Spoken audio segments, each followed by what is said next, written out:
Welcome to Beyond the Portrait.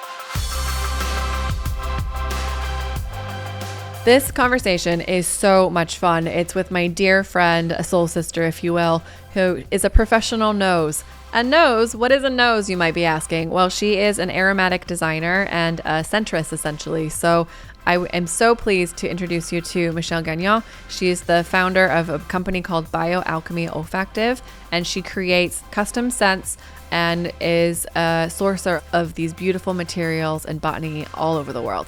It's a really fun conversation, and I'm so excited to share it with you. Without further ado, Michelle Gagnon. I'm so happy to see you. Welcome to the show. Guys, we are a little bit, we love each other, and we always are little giggly girls running around New York City. So I'm so happy to have my friend here. I'm going to have you introduce yourself. Okay, well, I'm super happy to be here, of course, and to see your face. Um, so my name is Michelle Gagnon. I am a bioalchemist and aromatic designer. I'm based in New York City. My pronouns are she, her. And I have a company called Bio-Alchemy Olfactive. We're an aromatic design lab working exclusively with natural fragrances and botanicals that we source and distill all over the world. It's so cool. I'm so happy to be here with you. And I think this is going to be such a fascinating conversation. It's so unusual for people to, I think, have your job. And so this is going to be a fun one. I agree. And I love that you and I share this connection in the aromatic space and work with the materials in very similar ways. So immediately when we connected, our worlds like collided in such a beautiful Absolutely. way that it's Yeah, nice to absolutely. share that because it's so authentic. It's so like it's true to both Yeah, of us, you know? absolutely. Absolutely. Yeah, soul sisters for life. What is a nose? Like, what does someone do who does something like this? So a nose refers to somebody who is specialized and has an expertise in scent, right? In the aromatic space. A nose is somebody who creates trends within the industry, within the fragrance industry, who creates the formulas. There's a bit of chemistry involved, of course. Um, I am what I would consider a natural nose because I work only with natural essences and aromatics.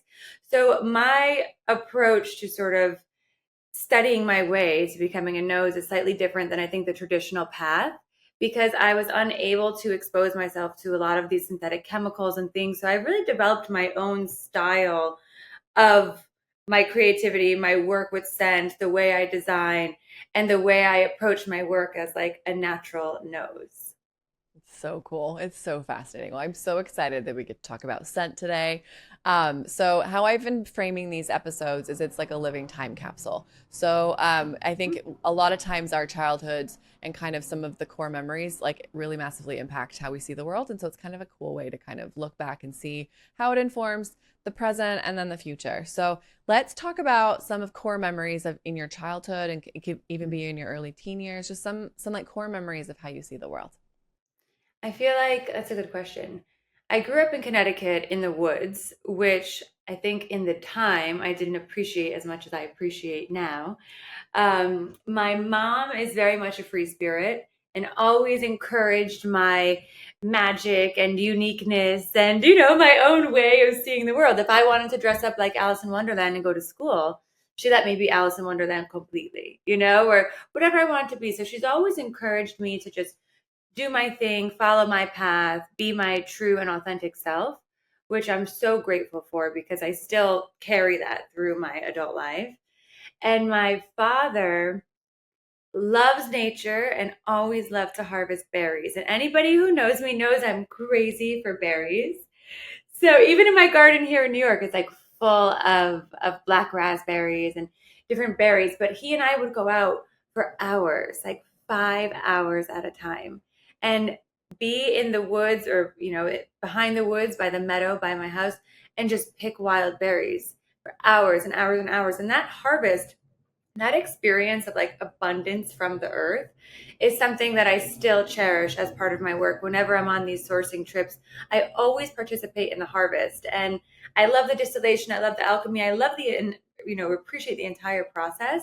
But there's something about the harvest, like having my hands on the earth, being surrounded by nature, all the sounds, all the scents, um, that I really, really connect to. And I think a lot of that is because I was exposed to it at such a young age and I naturally took to it. And I always have these beautiful memories of like my father and I in like thick pricker bushes above our head, harvesting all of these berries. And there are so many memories like this from my childhood. I would say like my young childhood, even before my teenage years, that I really connect to. I mean, one of my favorite smells is the smell of like a damp ground in the springtime with morning dew. You can see the dew still on the grass. For me, this scent is like one of the most beautiful and nostalgic. And I can like picture myself as a kid going down my driveway to the school bus and I hear all the birds and it's this like hazy morning and all of that morning dew. So these are some of my like fondest memories that actually really relate to what I'm doing now and how I appreciate the natural world. Yeah.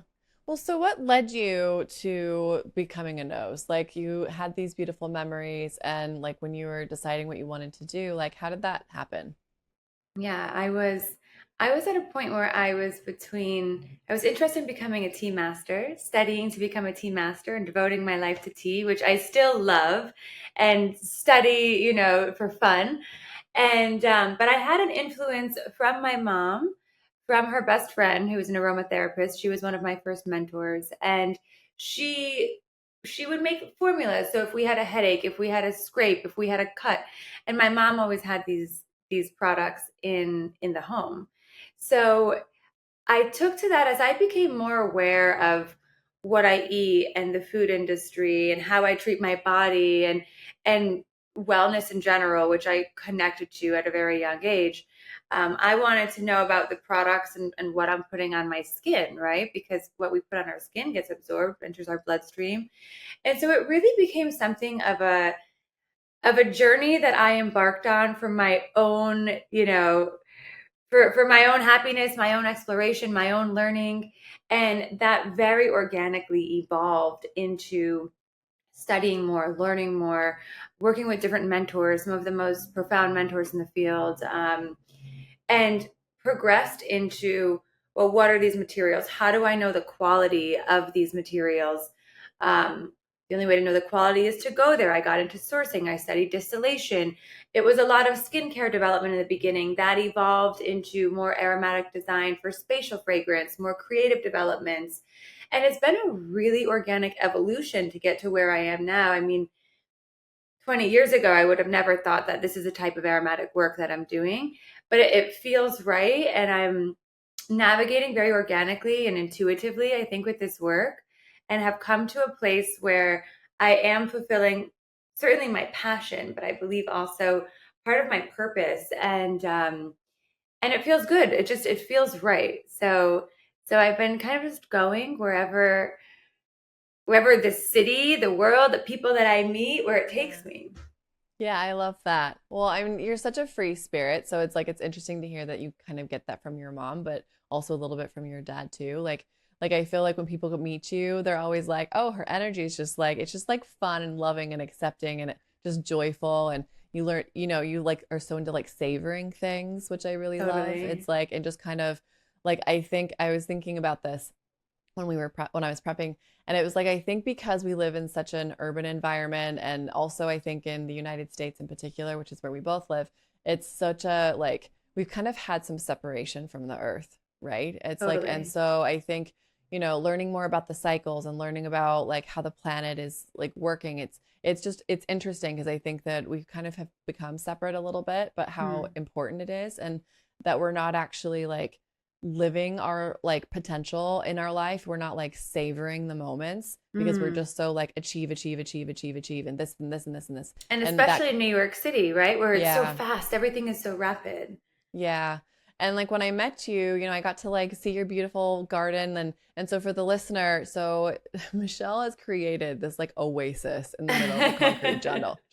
Like it is this like wild, amazing, cool garden and It's it wild, is yeah. like spectacular. And it's literally Thank in the you. middle of like the Chelsea market. And it's just like and like above a fish shop of all things. And like how on Yes. earth did a nose move on top of a fish store. So New It's York. like, I know it totally is. And you know what? There's no hint of that fish when you go inside. It is like a blissful little sanctuary. So It it's took just, me years, but I got there. yeah, it's just like amazing.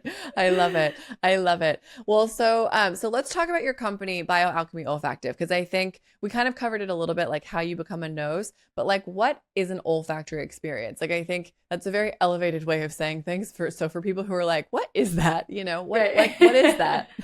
I mean, I think so. For me, smell or scent is an invitation to arrive to a moment more fully aware, more fully present. And that's kind of what you were just saying, right? It's like that moment to slow down, to engage with our senses. We're constantly smelling, right? With every inhale, we're constantly smelling and monitoring the world around us. And that's how we perceive, I mean, danger or our surroundings and where we are. And when we start to smell things intentionally or more consciously and mindfully, we're really in a place where we're activating our senses, we're engaging more with our senses, and that does bring us more into that present moment. So, scent is such a powerful and primordial one of our senses. It's the most primordial of our senses. And because it's processed in the same part of the brain as memory and emotion, it can really evoke, I mean, it can evoke a memory or an emotion as if no time has passed at all. So it's a powerful player with our senses. And the more that I got into this work, and like I had said, I started doing a lot of natural products, clean beauty, and just through having different people in the lab and sitting with me, I would have people smelling something and just start crying. I mean, this happens so often.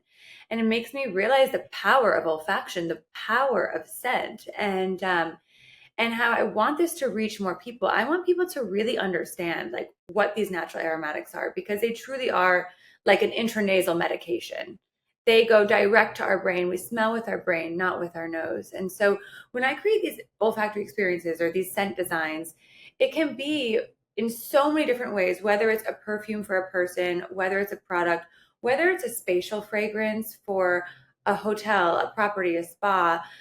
We do a lot of work with architects, interior designers, which is some of my favorite work to do because I think it can get really creative, really interesting. It brings up the conversation to me of synesthesia, which is this like mixing and mingling of our senses. And I'm really interested in the conversation around synesthesia because I think we too often isolate. We isolate our senses. We isolate. I mean, we're kind of in a culture right now where there's a lot about isolation and it's more about like the vitamin C in an orange than the orange itself. And my approach to the work that I do with bioalchemy is very similar to the origin of how scent was used and engaged with by humans, where it's a space where fragrance and pharmacy are synonymous. And I think that's a really powerful place to play in because when we're working with high quality essences, we can evoke and share high quality experiences that feel really meaningful. And so to me, if there's a color, a texture, a shape, like there's a scent for that. Just like there's the right lighting design or there's the right sound, a space that has a lot of wood or warmth should look different, feel different, smell different than a space that's a lot of marble or glass or whites and creams and linens versus velvets, let's say, right? So an olfactory experience to me, a quality one, is really thoughtful. And it's not just thoughtful to our sense of smell. It doesn't isolate the sense of smell. It considers all of the sensory stimuli and helps create an experience, a moment, an emotion, a memory that feels really holistic within that space, within that environment, um, wherever that might be. And that doesn't separate from the fact that these natural essences and essential oils have a holistic effect on our well being, our physical, our spiritual, our emotional well being. We can't really separate these parts. So I really look at the scent experience as being something of the whole experience of the senses. And I think that's part of the experience that I share. When people come here and even with you, we tasted just like it was more about tasting, less about eating the food, and when we had our tea together and then sitting here and smelling together, it's an interesting practice to smell sometimes without even knowing what you're smelling. I went through one of my mentors had taught me her practice of nasal kinesiology, which is something that I apply to a lot of the experiences that I share with scent now, where it's about this feeling of connecting to what you're sensing and letting that drive you and dictate what you need. But the origin of my work in the scent space is through the study of natural medicine and scent therapy or aromatherapy and nasal kinesiology. So it's not just, oh, this smells good. It's with a deeper understanding of like, how do these little chemical messengers interact with our brain on a more profound level? And how does that direct, you know, our bodily behavior or our mental or emotional state? How can that help us connect deeper to a spiritual practice, and so on? So cool. Yeah, when we first met, you told me this story about how a designer had commissioned you to create a custom scent for a Mm. homeowner.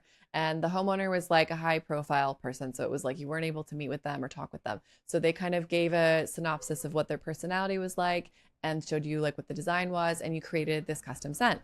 And then the homeowner, they were like, what is this? Who did this? And like got on a plane and came and met with you because it was so Yes. spot on to their own Yes. personality. And so I love that because you then had them in person, you're like, well, let's just test and see like what Yes, if because you, I you know, was if like you were here. hesitating. Should I Yeah, share? exactly. And so then you did the whole thing and it was exactly the same formula. And it was like that Yes. blew my mind because I'm like, okay, so like let's talk about psychology and scent because I'm like, that is so fascinating to me that you were able to identify like what that person needed to feel comfortable and safe at home, what they needed to feel Yes. energized, like what they needed to be, it's like you hadn't even met them, but just like hearing Yeah. about them and seeing the design, which also shows that the designer was really like good at being able to capture what Exactly. their That's what I client was gonna needed. say. Yes. Yeah. So it's like a Yes. good collaboration, but I love those types of synergies. But like talk about the psychology of scent a little bit because I'm so Okay. I fascinated. love that you remember that story. It's such a profound moment, I think, within my career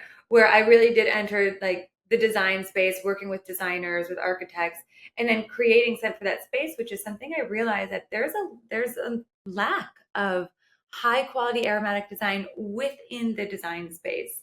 And I think that it's a sweet spot to work with scent where we can really elevate an experience of whether it's a private residence like in this example of this project. So with a residence, it's very different than a commercial space, or a public space because it's so intimate, and we know that scent is so intimate, right? We all have a different relationship to different scents. um, but yeah, creating a scent for a homeowner when I hadn't met the homeowner or he hadn't smelled any of these, it was a challenge. And I think it goes to show the really good work of the designers at Cinco Solitos. I worked very closely with them to understand their process and connect to their process to be able to echo that in the scent space.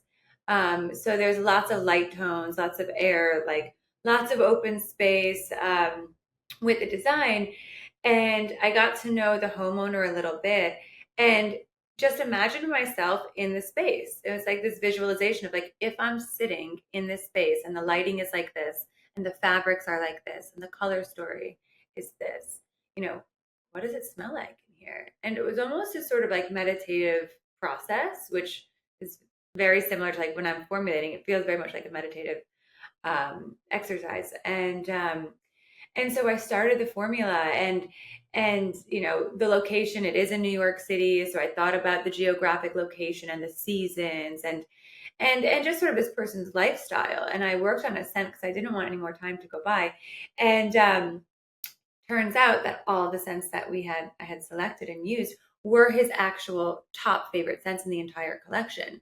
And so understanding, also somebody's life or their mind state, if somebody's suffering from depression or anxiety, I would immediately tend towards certain aromatics, let's say frankincense, bergamot, neroli, these essences that are great to work with the nervous system, to support a healthy, balance, help balance anxiety, nervous tension, stress, things that are uplifting and effervescent and sparkly like bergamot feel happy. They smell like sunshine, right? And so, like, if it's for a residence, it's really dependent on the personality of the of the resident and the homeowner. Um, but it's really a thought of like, what do we want to evoke? How do we want these people to feel? How do we want to work with the mind? We smell with our brain. We don't smell with our nose. And how do we want these little chemical messengers to interact with our brain and our body, in that moment? And that would dictate what essences I choose to work with, and so on. That's so cool. That's so fascinating. Well, so like we've talked a little bit about what scent means to you. But if you wanted to elaborate on like, that and also like what scent could mean for the world, like what does that Hmm. mean, scent for the world? I think that we need a revolution in how the world experiences scent. And I feel this way. It's Well, honey, why do you think I asked the question? of course. I think we've all learned a big lesson about the power of scent after COVID.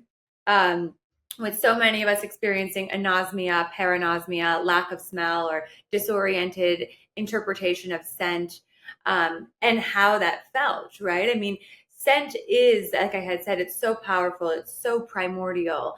And even as it connects to the pleasures of life, I mean, beyond, right, the effect that it has on the brain and the body and how we can use this as real, true, like intranasal medication. Think about like compounds and constituents that we inhale is like an intranasal medication. So people are like, well, how does this work, right? How can you smell something that affects the body?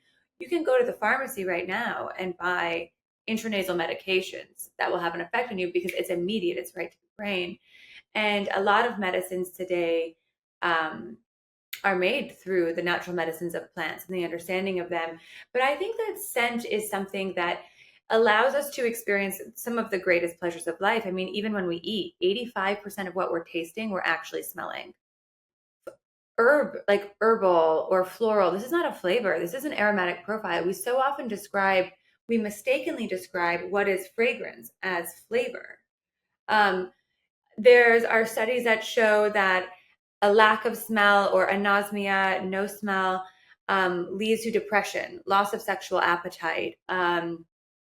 And I know that even when I had COVID, I experienced anosmia for around 2 weeks, and I would be cooking something, I would forget, and it would be burning on the stove, and so it's also this like alert. I mean, our sense of smell is there to help us navigate, but I think that more importantly, when we start to smell quality aromatics, which are really difficult to find, truly, or when we stop and smell the roses. It's that moment of just enjoying something so beautiful, so real, something that we truly can communicate with and engage with on an intimate level.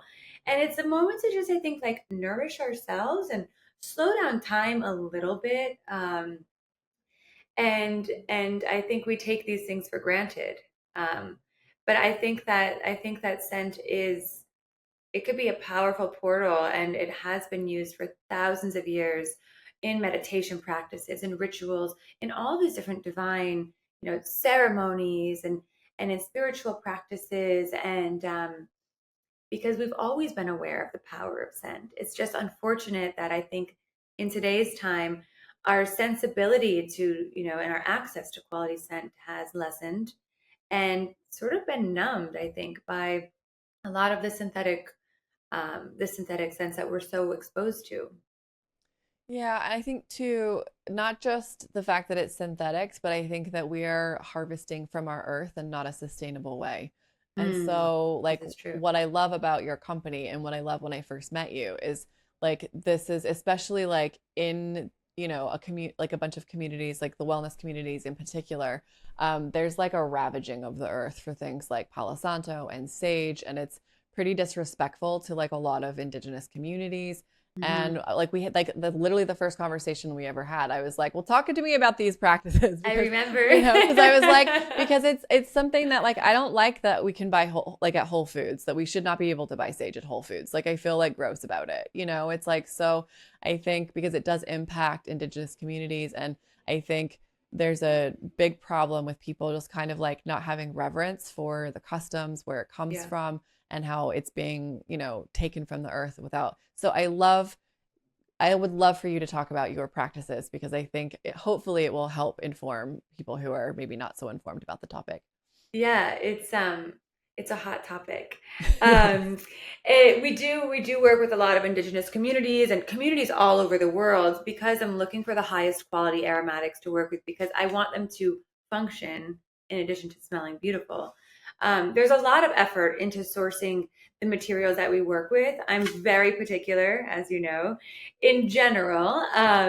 And so, and when it comes to sourcing these essential oils and waxes and hydrosols and resins and all of the aromatic materials that we work with, I really get into the details. And I got to a point where I'm like, I can't just trust what anybody says. And that really led me on what I believe is this lifelong journey of sourcing, traveling, harvesting, working directly with these communities to ensure not only the quality but the ethical practices behind the harvest, the extraction.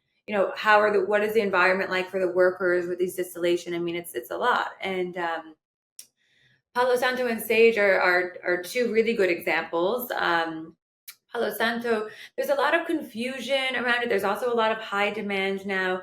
There are two trees that are commonly referred to as Palo Santo. Palo Santo is a common name. So there is Bursera graveolens and Bulnaceus armentoi. And Bulnaceus armentoi is almost extinct.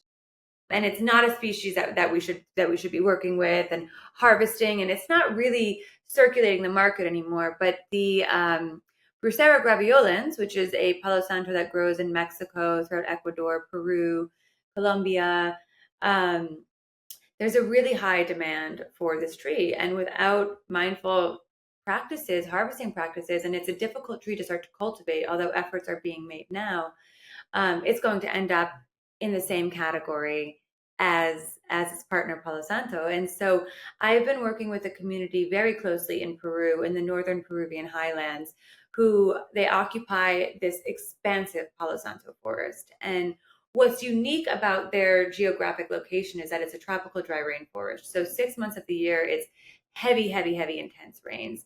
So heavy you can't even cross the river. The other 6 months, it's bone dry like a desert. And so what'll happen is after the 6 seasons of like the rainy season, I'm sorry, the 6 months of the rainy season, the community will go out with a GPS and locate the naturally fallen trees. Because of the weather conditions, there's so many naturally fallen trees. And they'll go up the mountain, they'll cut them up, they'll bring those down, and that's what they're using. And they're fortunate enough to have this abundance and this great abundance that they can meet their demand, although they're starting to slow things down because the demand is getting higher.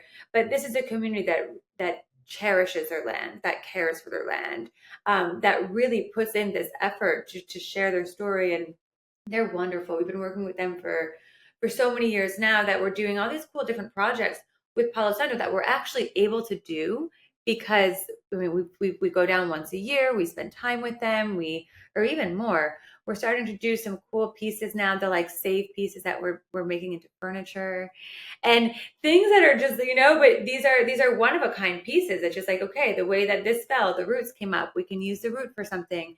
So we're trying to be as mindful and resourceful as possible. And this, in the case of something like sage, like this like the California white sage, which there's been a lot of over harvesting in the wild. We don't work with wild sage. So I work with um, cultivated, organically farmed sage that has been planted from wild seeds. So it's been this like sort of long, slow growing process of this sage farm, where you can get a plant that bears the innate wild properties of its wild counterpart, right? Or it's like wild sister. But you're not diminishing its population in the wild, and you're not taking from other communities. But this is a topic that I think it's across the world. We're experiencing this with so many things. And so I like to work with a lot of distillers who have beautiful charitable initiatives.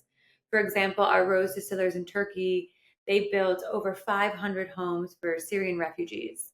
And they built schools for the kids and just like working with partners and distillers that feels good, that feels right, that gives back, that nurtures and nourishes not only the land but the people and the community that they're working with. Yeah. Well, and it So kind of, it's important. that wholeness that you were talking about before. Like I feel like a lot of times our work, it's like symbols almost of like a greater picture, right? So it's Yeah. like, so having all of your senses, including all of the parts, right, of yourself and becoming whole, you're also doing that through how you actually work with humanity. It's Yeah. like where everyone has their part and that everybody is being treated equitably and Yes. like, it's like, or even like, I think I remember you said that the price point, like they were undercharging and you were like, no, I need to pay you more money, and Yeah, it's like, yeah, and yeah, I love yeah, that because yeah. that's so different.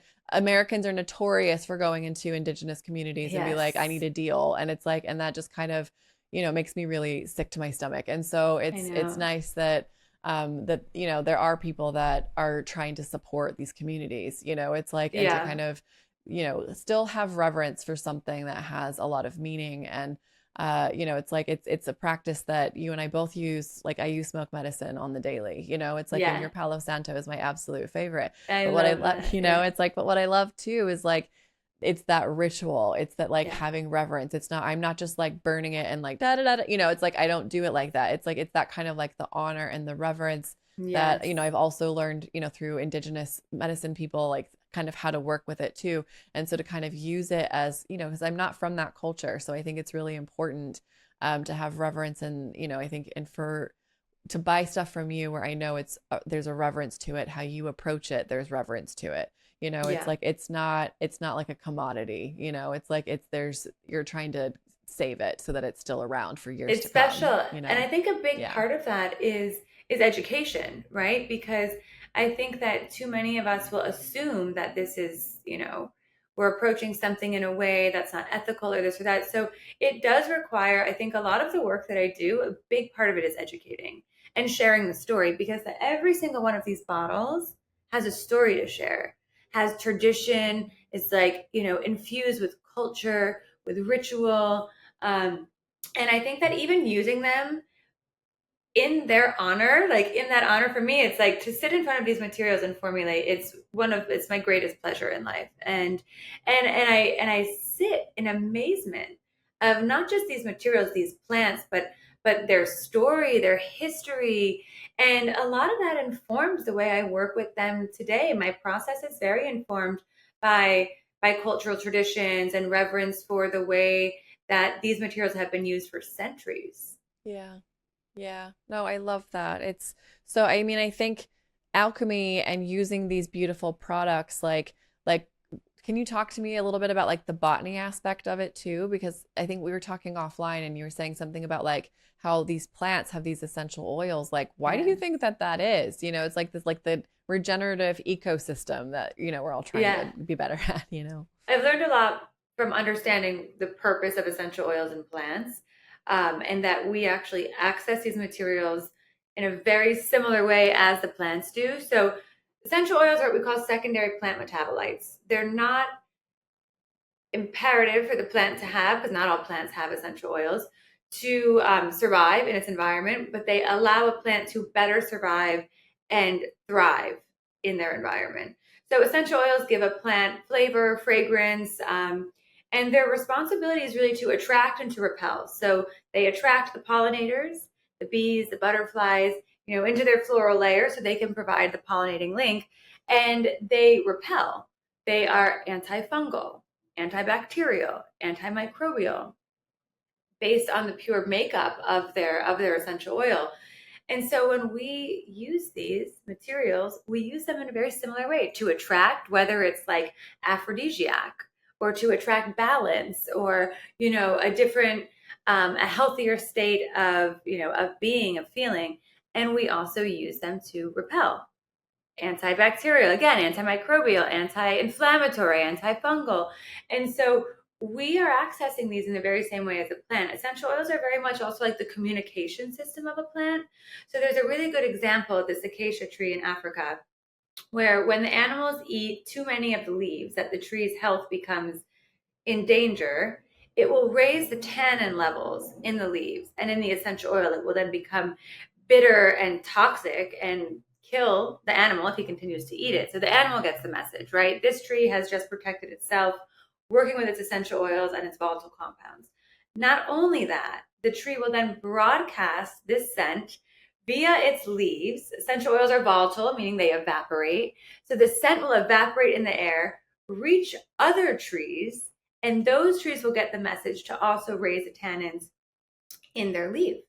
And so it's this like chemical broadcast messages on what they need to do. It's one way that we know plants communicate. Of course, the mycelium network and all of this, there's many other ways that plants communicate with each other, but this is one way. And so um, they also have their ways of communicating with us. And so by knowing that we access, this part of the plant and its responsibility and role within the plant, it really can inform us on like how and why we use it too. Very interesting, I It's think, so cool. because so It's many so people are like, cool. how does this work as medicine, or how can you smell it? And again, it's like back to the whole intranasal medication conversation of like, you can inhale it and it's communicating with your brain. You could put it on topically and it's physically interacting with your body and your chemistry. But yeah, they're a potent medicine, and act and behave as a medicine in the plant too.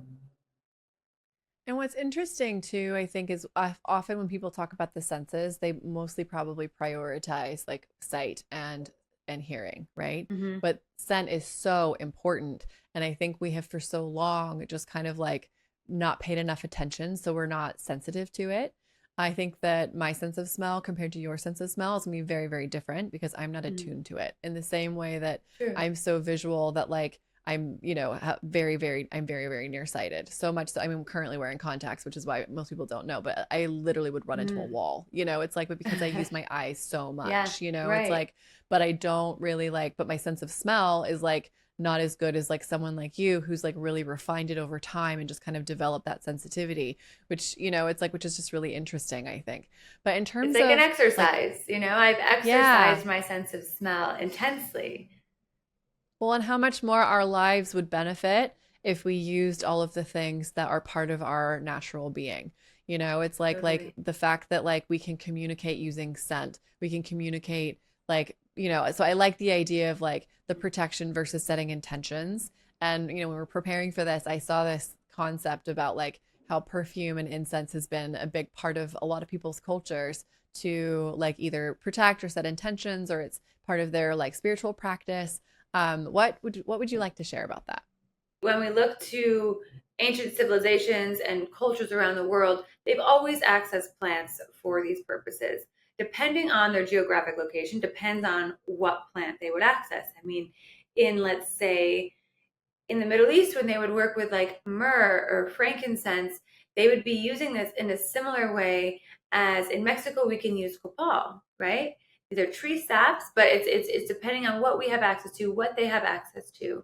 Um, Plants have been used, and especially smoke, botanical smoke, for protection, whether it's to protect a space. I mean, we can look to like temples. Temples were built with actual tree resins in the walls sometimes, or sandalwood, which is considered like a very sacred aromatic wood. And so temples would be built out of these aromatic materials, which was to also provide this sense of protection of this sacred space. Um, and whether it's energetic protection, physical protection, it's this like formula of myth and magic and everything combined. And so they've also been burned, and then that smoke is seen as a way to cleanse and to protect. And depending on the culture and where you are, it might dictate how this is used and what is the ritual and when is it used. But I find a lot of similarities and links between different cultures and their use of plants for both protection and cleansing. Is it in the air? Is it on the body? What is the formula for the expected outcome? But I think that by working with essences and plants with intention, we are able to manifest, to better direct what we want, and to set these sort of intentions, which is the very traditional ritualistic way in which they were used. So, for example, burning incense, um, putting your intentions, your hopes, your dreams, your prayers into that smoke. The idea is that that smoke rises to the heavens, to the universe, as a way to communicate with the gods. What your hopes are, your prayers, um, your manifestations. And so it's as simple as having a thought, a wish, blow out a candle and make a wish on your birthday. But applying that into this sort of a different modality, a different space. And so scents have been used on the physical body for blessing the body, protecting the body. I mean, look at the ancient Egyptians. They were also working with a lot of these tree saps, right? Frankincense and myrrh were a huge part of their like body preparation of the corpse, of the mummification. And so they've been used to cleanse, they've been used to protect. And depending on where and what essence, I mean, I immediately start thinking of things like sandalwood, frankincense, myrrh. These are because they're some of the oldest known aromatics and some of the first documented. So we can date back 4,000, 5,000 years to see the use of these plants for these purposes. But I think that we can still use them very much today. And protect can have so many meanings. Again, when we like zoom out of this isolated idea of like protection of plants, yes, there's a lot of indigenous cultures who will use it spiritually, but also physically, right? Protecting against, we can protect the mucous membranes. We can protect the barrier of the skin. We can protect, you know, our body from inflammation by using these type. Like, there's so many ways that we can explore what that means and how we approach it.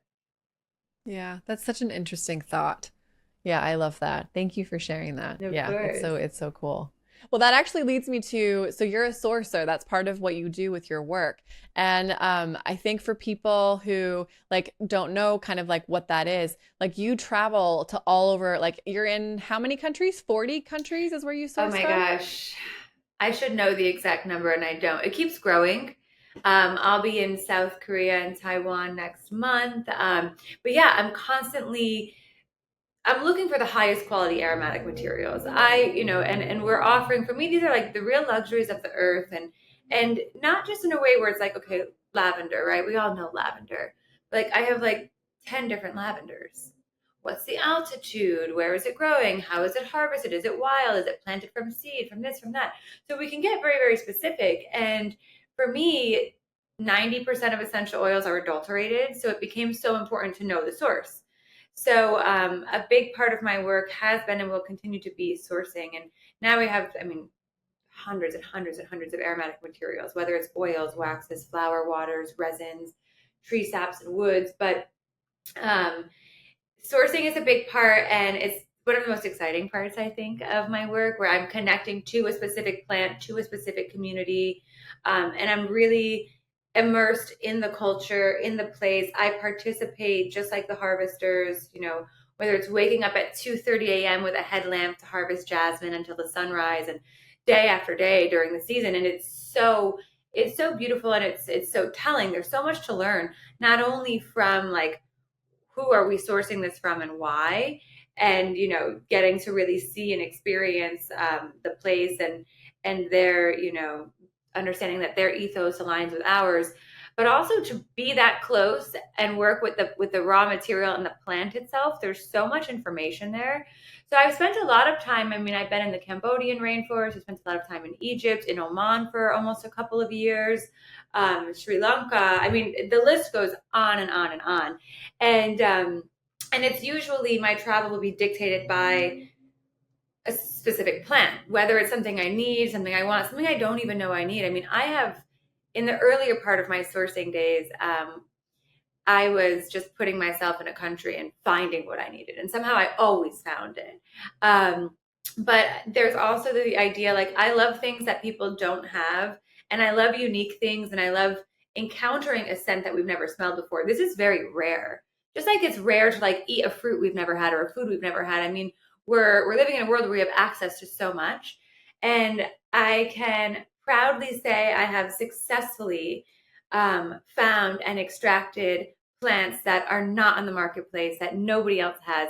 And for me, this is like so exciting, right? To smell something that we can't even put words to, or like we can't place it because it's so different. This is like creating like new pathways and like new scent memories, new connections to scent. So I have like this really unique wild ginger flower. And a lot of these plants also, sort of like back to our conversation about Palo Santo and sage, are being distilled, not all of them, but in some cases from like scrap material, or like this wild ginger flower. It's an invasive species on this island that we get it from, and we work with these two brothers who distill it. And so they have permission from the government to harvest it because it's invading the island. And so it's a way to also help control the population of this species in a very thoughtful way. Or some of our Japanese woods are like the scraps from the lumber industry or scraps from hinoki bathtub carving. So I love that. I love that with sourcing, I would never know these things if I wasn't there, if I wasn't connecting to the people, the place, the plant. And I think that through that, what I've learned in my early on days of sourcing was that there's so much information provided from the plant itself. Like a good example of this would be like in Oman, the frankincense trees, in Salalah, so like the south of Oman by the border of Yemen, where Boswellia sacra grows and thrives. And this is where like the Roman Empire would import all of their frankincense resin from. This is like the spot for super high quality. They call it the sacred frankincense resin. And when I saw the trees, they have these like layers and layers and layers of bark, which I liken to skin, right? Like our layers and layers of skin. And when you cut the tree, or if the tree gets wounded, it bleeds this resin, this sap, in the formation of a drop, just like we would bleed blood. Then that resin hardens on the tree like a scab, hardens on our body and heals the wound. So I'm like, of course we should be using frankincense for wound healing. And actually, when I was there, I was walking around barefoot in this like desert oasis, and it wasn't oasis actually. It was high desert plateau, and I had like tripped on a rock, and my toe was bleeding, and I took some of the sap and I put fresh sap on my toe, and I wrapped it in tree bark as like a band-aid. And I mean, I had a pretty big piece of my toe out. It was significant, and it healed it completely. And so there are things that like I get these messages and communication from plants that I wouldn't have that connection had I not been there. I was like camping with these trees, under them, like connecting with them. And I have many, many stories like this of like this submerging myself in the place, like, and getting to just hear, smell, feel, taste, like everything around it. It informs so much of my practice and my creative process. Um, that I think my work, it wouldn't be the same without these, you know, real experiences in these places, that helps me share their story. I feel like what I'm doing is storytelling through these materials, right? And like, yes, I've developed my own style. Like I think all designers, right? We all have our own style. So I have a very specific style of formulating. People who know my work can recognize it. Um, but it's also very much informed by my time there, my time with the people, and like we were saying, tradition, etc. So it's special, and these sourcing trips for me are something that a lot of my travel now is for clients and projects, and but I do always be sure to have different sourcing trips in. And like for example, next month I'll be in South Korea and Taiwan, and I'm meeting with masters, with 90, 85-year-old masters that I'm going to learn from and connect with, and just share. And it's so inspiring and so exciting. And for me, that's like, it nourishes and informs, everything I put my hands on. Yeah. I love that. I mean, I was just thinking, it's like, so you're a Gemini, and like Geminis are like, I'm always into astrology. So it's like, Yeah, so Gemini, Virgo, Geminis, Virgo. yeah, it's like, it was You totally know. like, yes, girl, yeah. And so it's like, and for Gemini, like the thing about Gemini is they often get like, I don't think that many people know a lot about Geminis, but really Geminis are they are people who are looking for information and who are trying. It's like, I had a good example that I was told once by this really brilliant astrologer, and they basically told me, they were like, it's, think like a farm to table situation, right? So it's like everybody's sitting at the table, and it's after a day of harvesting. And at the time, for Mesopotamia, they would, everybody in the community would stop what their work was, and they would come and they would work in the fields. So the people who were taking care of, like the butchers and the bakers and the, like all of these different industries were all working together and working in these fields. And then they would talk to each other and they would learn about each other's experiences. And then they would come and they would have meals together and they would share. And it was like very equitable. And it was all about the exchange of ideas. And I think, Gemini is an air sign. I'm a Libra. It's an air sign. Gemini, also the opposite is Sagittarius, and Sagittarius is my rising. And so I often do really well with Geminis because it's about that cultivation of ideas. It's about having that like global presence. It's about that equality. And I think that the more that I learn about the world, the more that I fall in love with it. And I think that there's such a beauty in hearing other people's like perspectives and having reverence for them, and to like give people the freedom to believe and to think however they choose, as long as they're not hurting the planet, as long as they're not hurting, other human beings and animals. It's like that your mind just becomes increasingly more open. And I think for me, it's like being in that box is just, it doesn't work for me. And I think it doesn't work for a lot of other people too. And I think it's starting to change too. I think our earth is getting to the point that if we don't start changing things, we're, with global warming and climate change and all of that, it's going to die. And so are we. It's like, I think that whole kind of what we've been talking about all day is just kind of that isolation versus the wholeness. It's like, Mm, this is a symbiotic relationship. All of us as human absolutely. beings have to work together. We also have to work together to save our earth. It's like, and that Yes. the plants are trying to save us and we need to save the plants. And, it's like, it's Yeah. this whole thing. And that It's a there's so, symbiotic relationship completely. And it requires a heightened awareness, right? It requires heightened sensory awareness to even be able to get to this point, to be attuned to like what's around us and what's happening and why. And I think it's so important to still find the beauty. I mean, there's so much happening in the world. It's so important to still find the beauty in the world, and in the natural world. There's so much beauty. And I think that part of what I feel like is my purpose and path here. And I think that also with you, right? I mean, your work is like you're celebrating beauty all the time, and and you're capturing it, and you're taking a fleeting moment, and you are, you're turning it into this like moment for eternity, which is kind of what we're also doing too, right? I mean, scents are fleeting moments, and I think that by doing that, we're able to celebrate. We're able to find beauty in these small things. It's like even like a walk through the woods. I'll find like a tiny little mushroom or a beautiful lichen, and I just admire it. And I'm like, oh my gosh, it's so beautiful and it's so gorgeous. And it's this one tiny little thing, but I think when we can see beauty in these small things, it also, that then expands to the different corners and facets of our life. And so, um, I feel like I'm recognizing beauty and in all these precious materials all of the time, and I'm celebrating it. And there's something so enriching about that, of like truly appreciating something for what it is. And I think that like all of my work with scent is it's a reminder of that on a regular basis. So it's part of what I want to share with everybody too.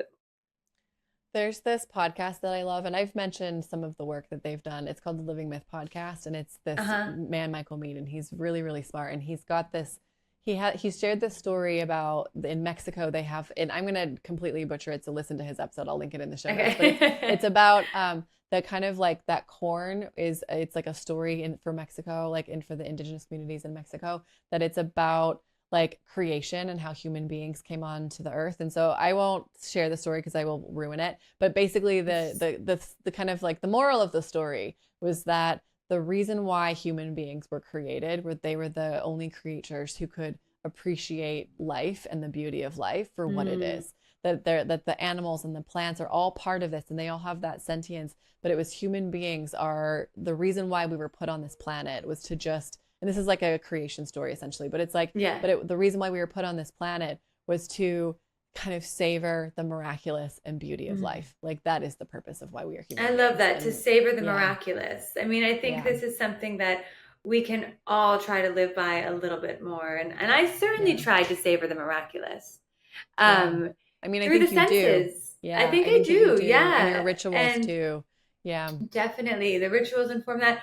But I think it's, yeah, savoring the miraculous. I love that. I think that's a great way to phrase it. And I think that it's so enriching. I can have whatever kind of day in New York City, but then like savor something that is precious or special or meaningful and enriching, and like, and it changes my mood immediately. yeah. Well, and how important that is, I mean, we talked about a little bit about how you like you live above a fish shop, right? And it's like, and you Yes. like love tea and things like that. Yeah. And it's like, so I think for people who are maybe like not used to rituals, like I use smoke medicine basically every day. I also like try to have rituals with like I close, like, I start my day with like my green juice and my lemon water. And then I also have Hmm. like my coffee, of course. And then, it's like, which I try to savor because if you just pound it, like you're not going to like have the beauty Yeah. of it. But then ending the day with like a ritual, and like, how do Yeah. you incorporate rituals in your own life? And what advice from someone who's like a centrist, it's like, what Yes, advice I would you love that. share with someone who's like, embracing on a new path with scent? Yeah.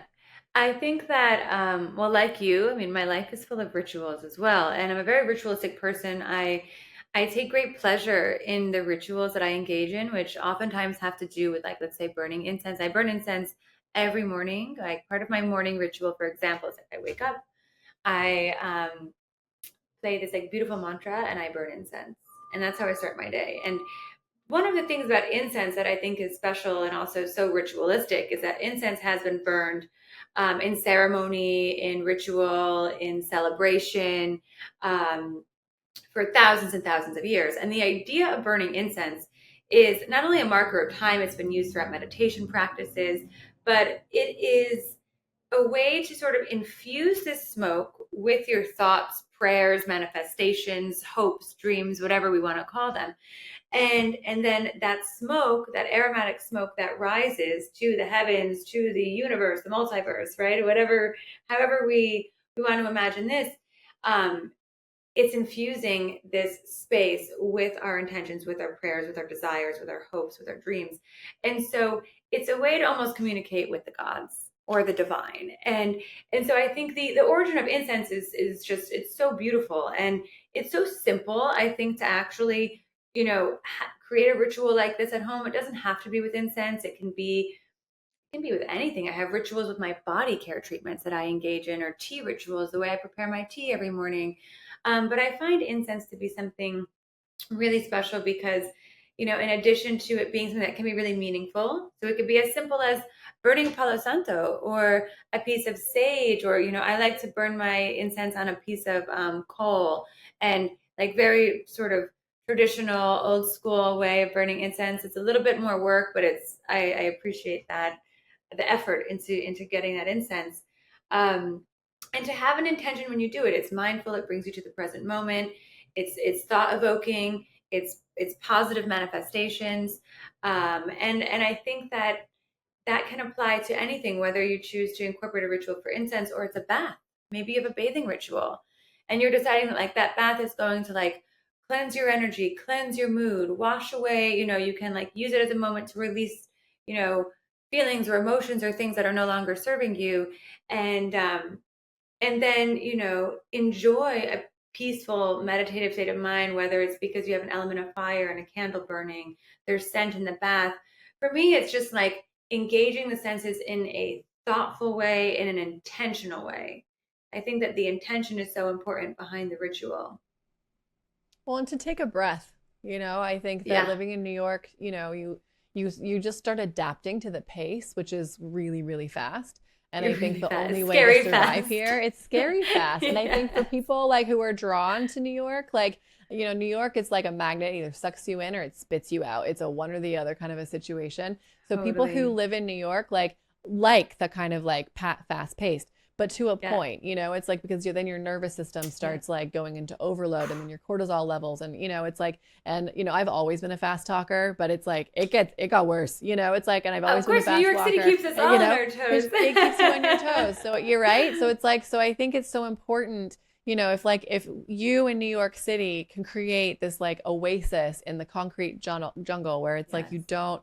you don't have to like, you can just breathe, and you have wild Yeah. plants growing, and it's just like, and like not just like a couple of plants, it is like an oasis, It's like it's like, it's it's I'm really spectacular. fortunate to have that space because it helps keep me balanced, keeps me connected to nature. But even let's say if I didn't have this garden or I didn't have this space, um, I think that it's so important to have that balance, right? It's like the mind, like especially in New York, our minds are so active.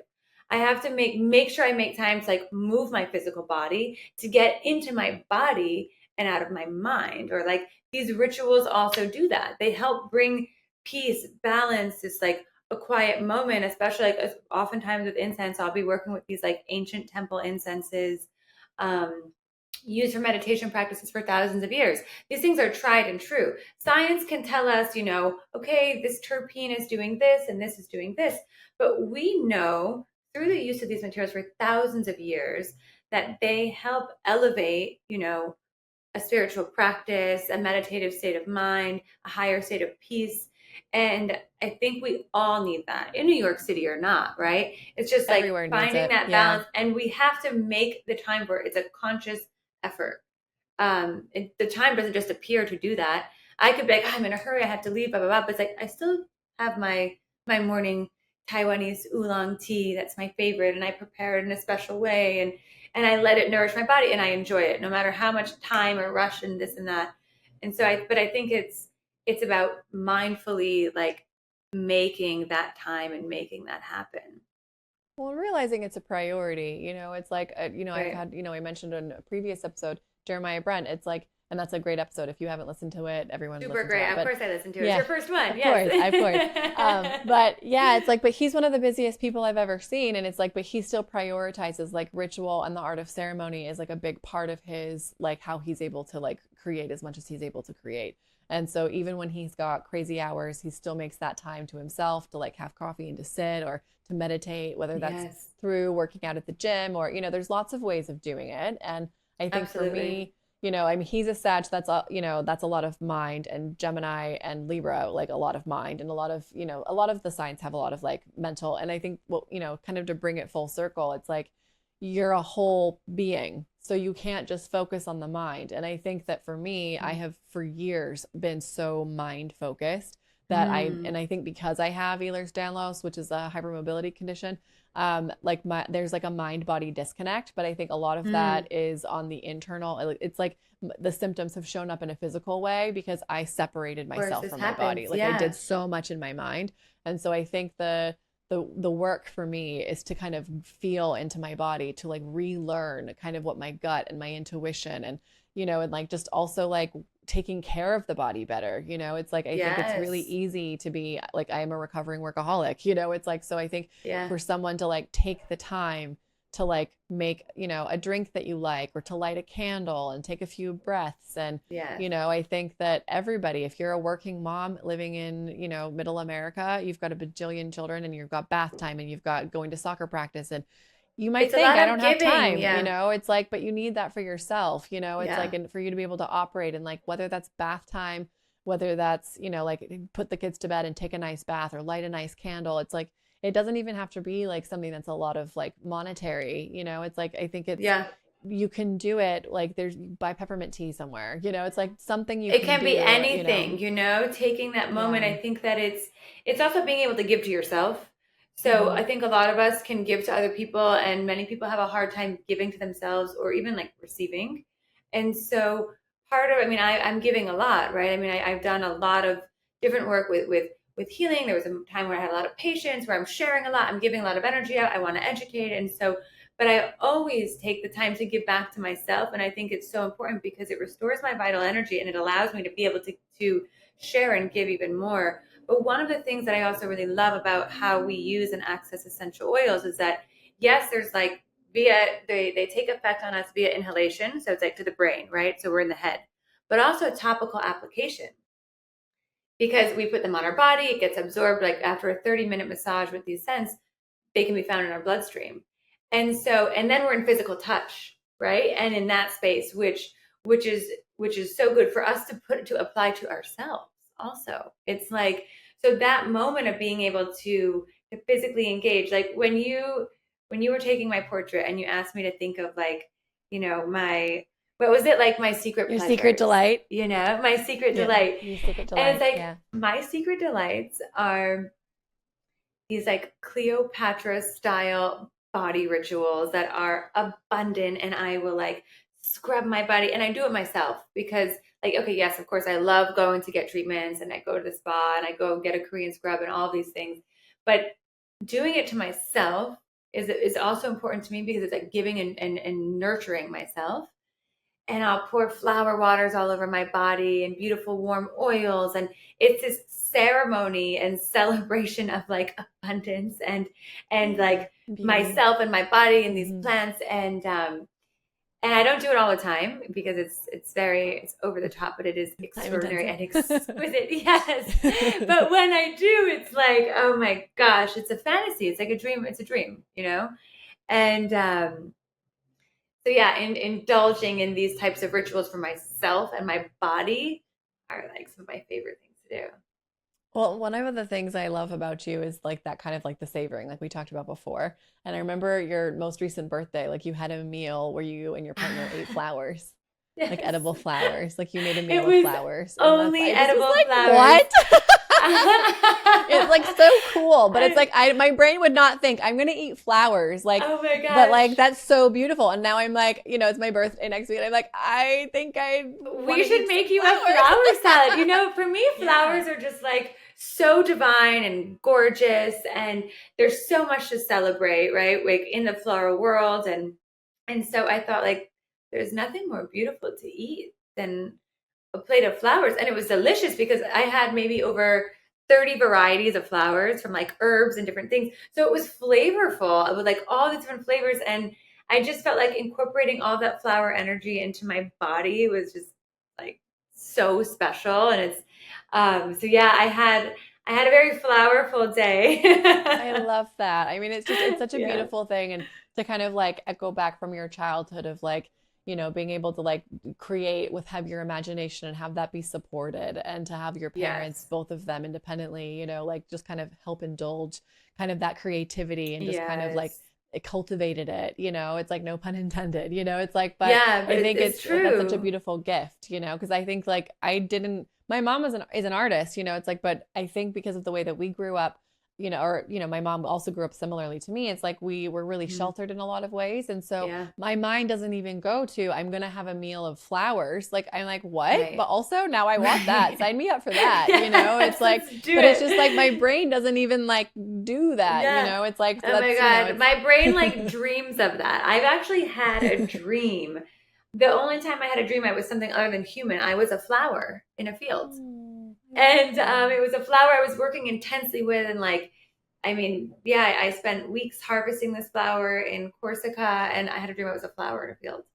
And I'm like, okay, this is what it's like to be a flower. Well, I mean, they're And saying even with science now, they're able to prove that there is there are sentience to these living things. It's right, like, and yeah. there's this like, there's a guy who does sound stuff that I've like been watching on, Yes. the internet, and he puts like these like strobe, these like things, these Yes. probe things, and it like has It's very music. interesting. Yeah, Yes. and it's like it's so fascinating because it's like I think, we have our framework of like how we see the world, and the more we can open our mind, there's so much that we're not even paying attention to.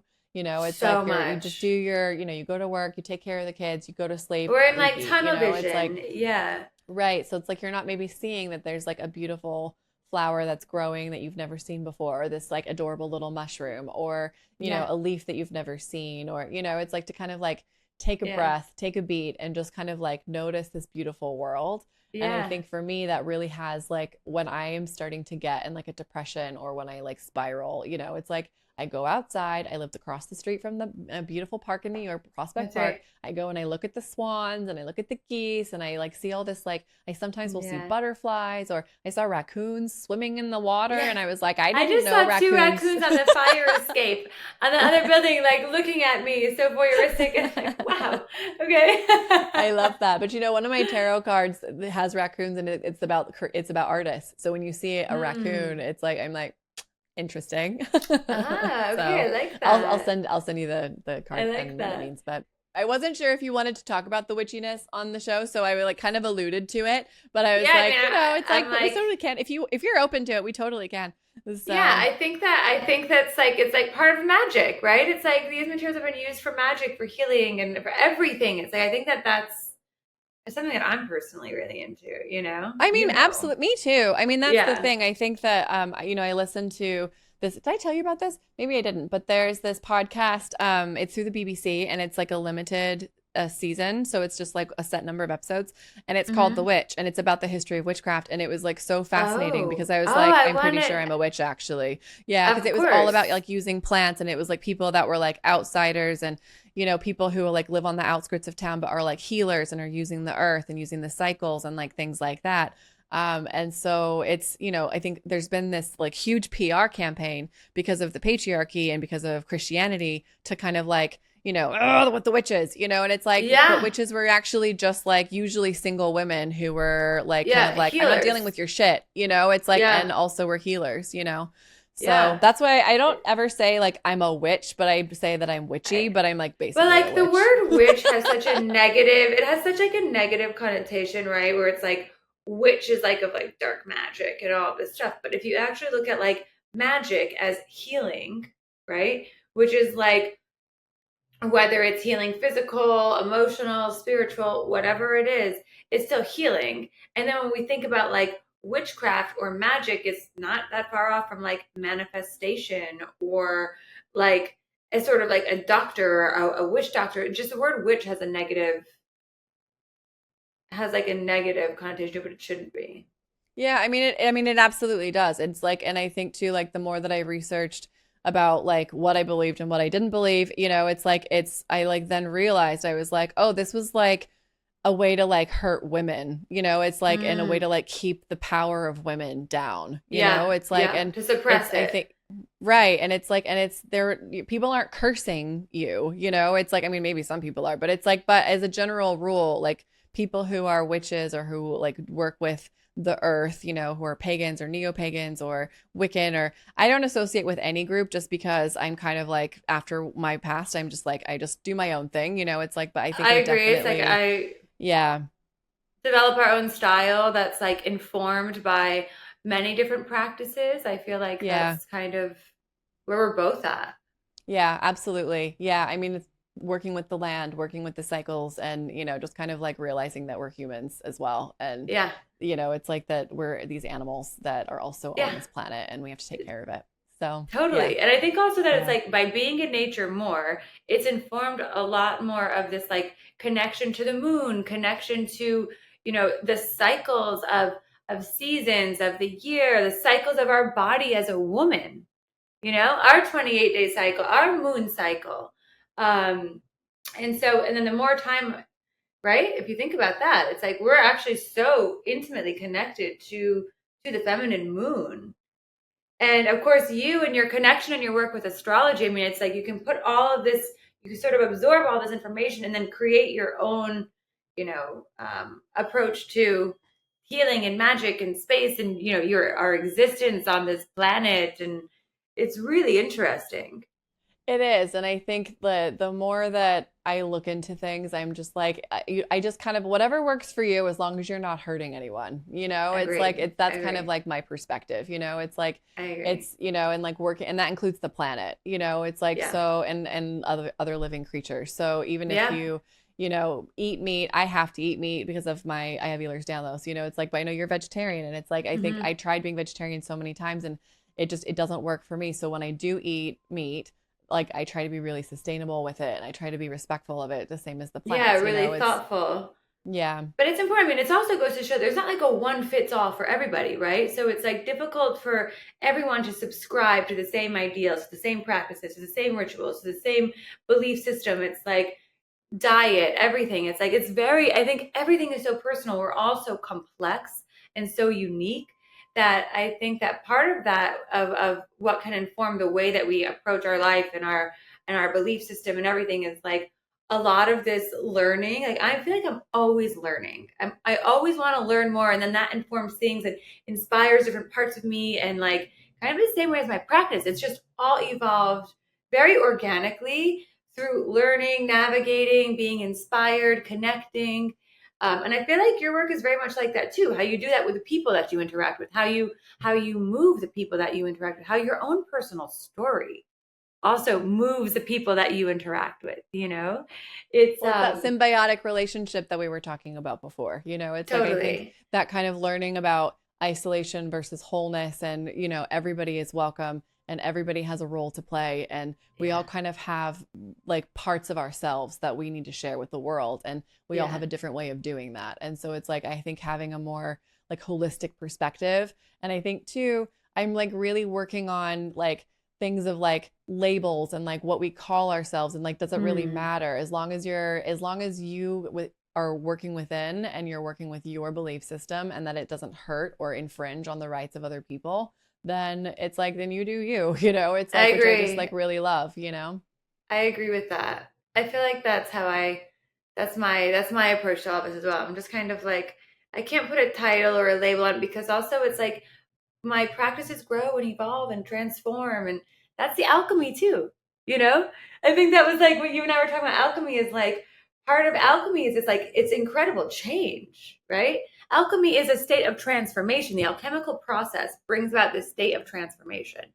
In the context of like the alchemy work that I'm doing, it's we are taking a substance, a plant that is ephemeral, and we are extracting, it's like what we would consider like its soul, like its eternal soul. And we take something that's ephemeral, now we have it for eternity. It's now this, essence in a vial. And that transformation, I think of, let's say, this like matter, to a new substance, to this liquid, to this essence, is like a metaphor for our life. I mean, the alchemy of change, the alchemy of transformation, how we grow, how we evolve, and how we continue to do so, and how we can actually like become and shift and change into something else, a different version, a better version, or whatever it might be. So I think that there's so much magic in distillation. There's so much magic in alchemy that it's incredible when you see this and when you're part of it. I mean, my study of distillation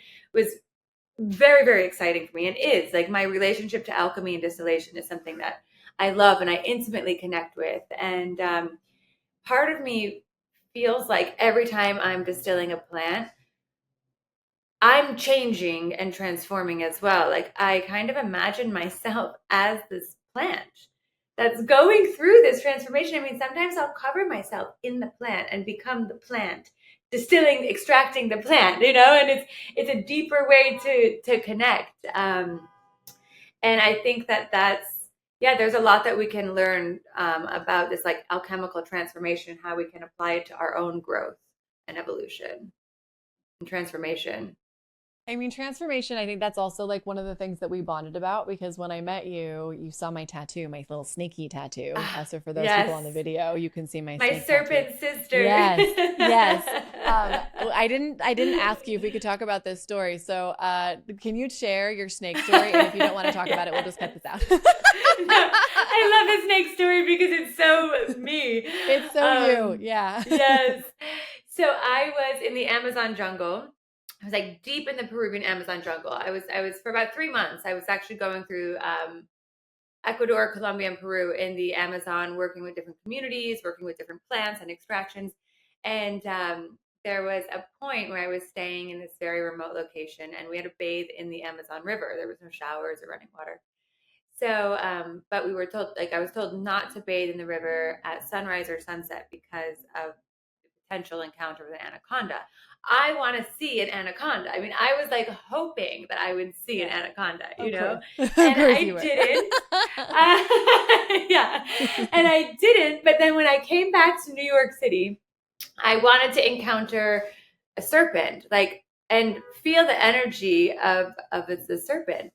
So I found this woman who is based in New York, and she is super connected to serpents, and she has many that she cares for and loves and all these things. And I had asked her, like, can you come over? Can you bring them over?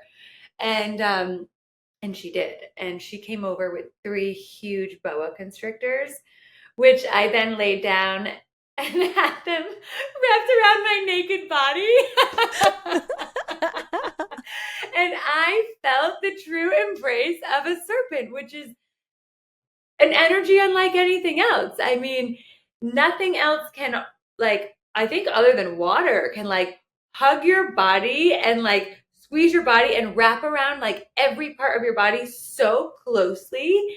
And it was a little bit intimidating at first, but then I was just like, okay, I connected to the serpent, and that's a abbreviated version of my serpent story. I love it.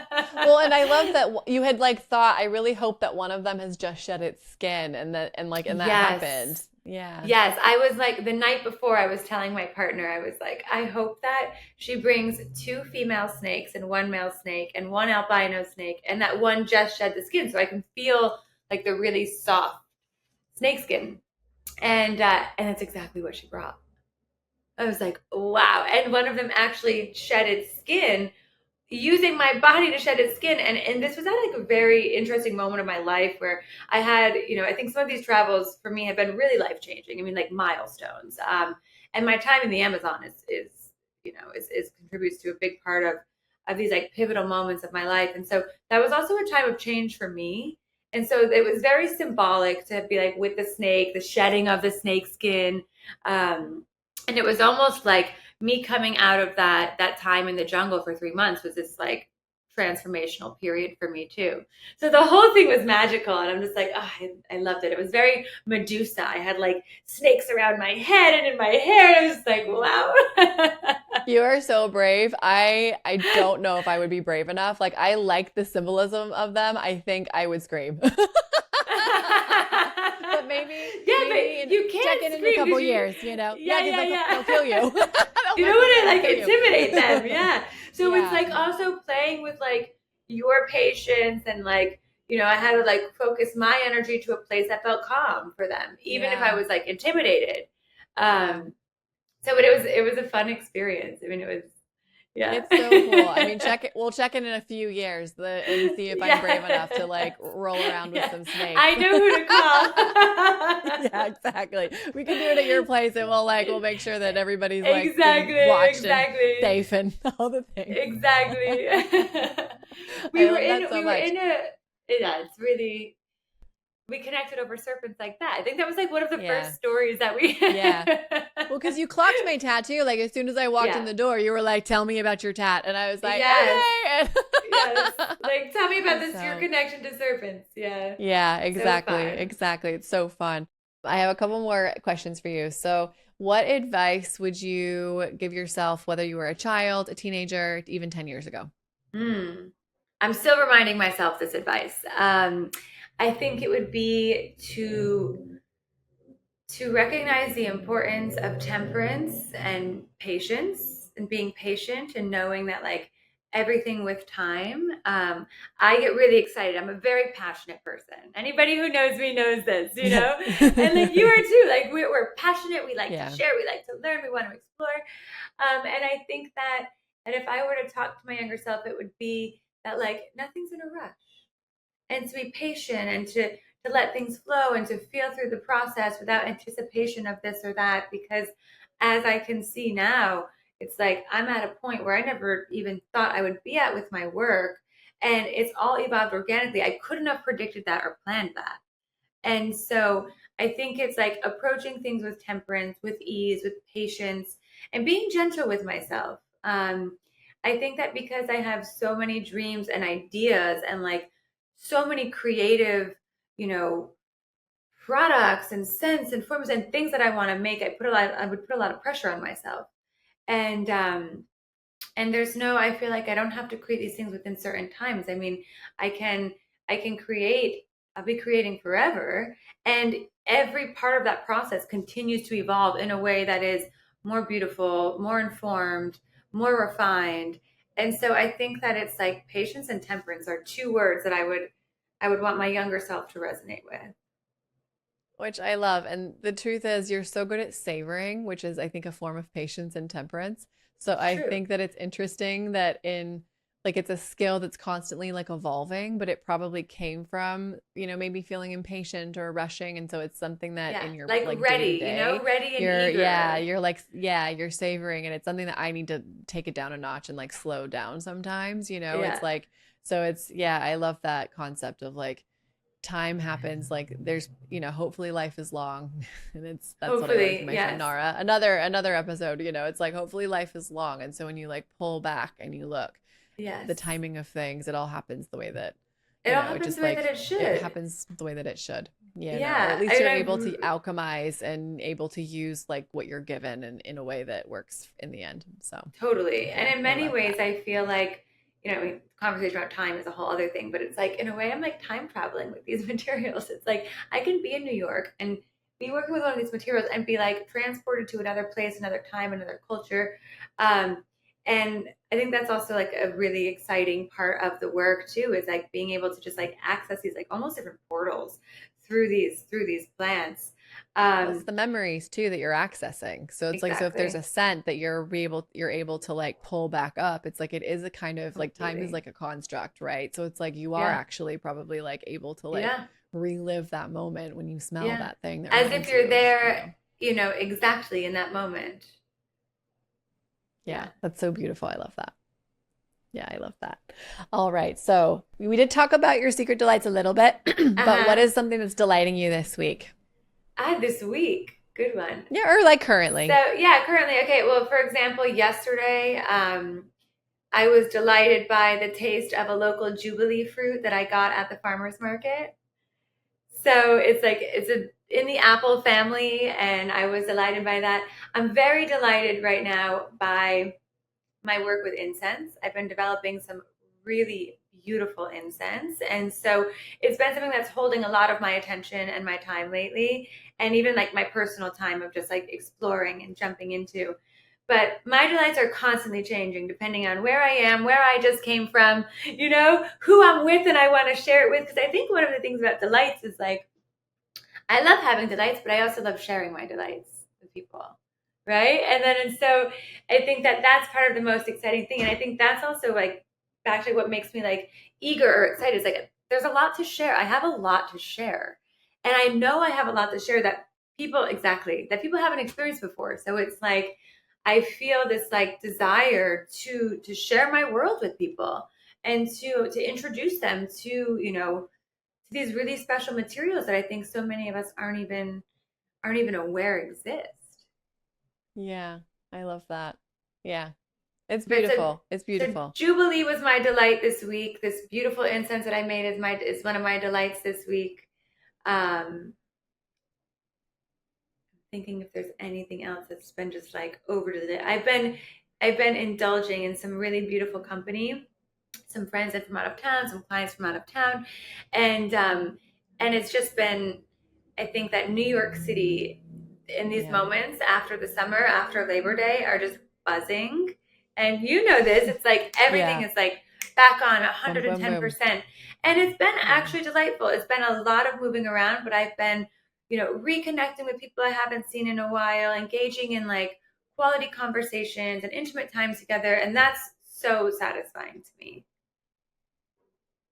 I love that. Yeah, that's a delight and that's something to cherish for sure. It's a good way to live your life. I think it's a good way to like see the world and to participate in the world and to Yeah. kind of we And to don't know how much time share, we have and so to connect. savor it and to share and yeah, that's what life's really truly about. That This is appreciation. a The what delight. Being on yeah. this podcast with you is a true delight because we get to spend some like time together and chatting, and it's Yeah. it's always such a pleasure. So this is another delight of my week for sure. I've been looking forward to it. Oh, thanks, babe. Yes, of Well, it course. is my absolute delight to have you and to like get to be able to like talk about these things and to talk about like, like with deep concentration, like we can actually like talk about ideas and it's like Yeah, in concepts and that's such a joy for me too. it's So, yeah, so thank exciting. you so much for being here.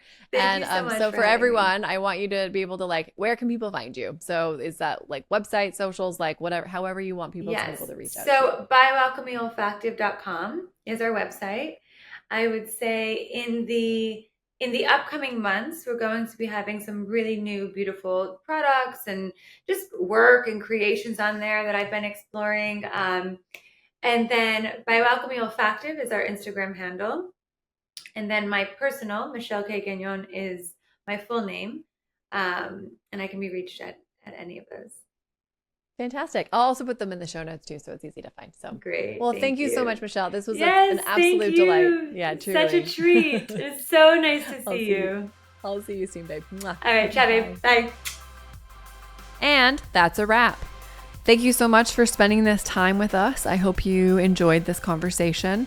If you liked this episode, and I hope you did, I would love it if you could leave a review. It really helps us with the algorithms and it helps share the episode with more people. So we have a really amazing review from Joanne Simon. I hope I'm pronouncing your name correctly. This one's on Spotify. Thank you, Brittany, for a very insightful and heartwarming podcast. You are a natural and your work is amazing. Thank you, as evidenced also by your photography. I've observed your work while following Jeremiah, that's Jeremiah Brent for those that don't know, and feel grateful to have been on that avenue. Most recently, I loved commenting to you about his 3 Americanos colliding with a photo shoot. He does like an Americano. Wishing you wellness, purpose, and abundance beyond measure. If you're ever in Saratoga Springs, New York, I'd love to meet you. DM me on Instagram or Facebook. Well, thank you so much, Joanne. I appreciate that. I'm so glad that you liked the episode, and Jeremiah's episode is a particular good one. So thank you so much. And for everyone who is hoping to share this podcast with their friends, that would be great. Or leave a review or a comment. I'd appreciate that. We love that gold star at the end. If you'd like to follow along with my socials, Brittany Ambridge across the board. And my website is the same. And then the credits, we have beautiful cover art by Stephanie Brookler and my producer, big thanks to him, Juan Paulini Diaz.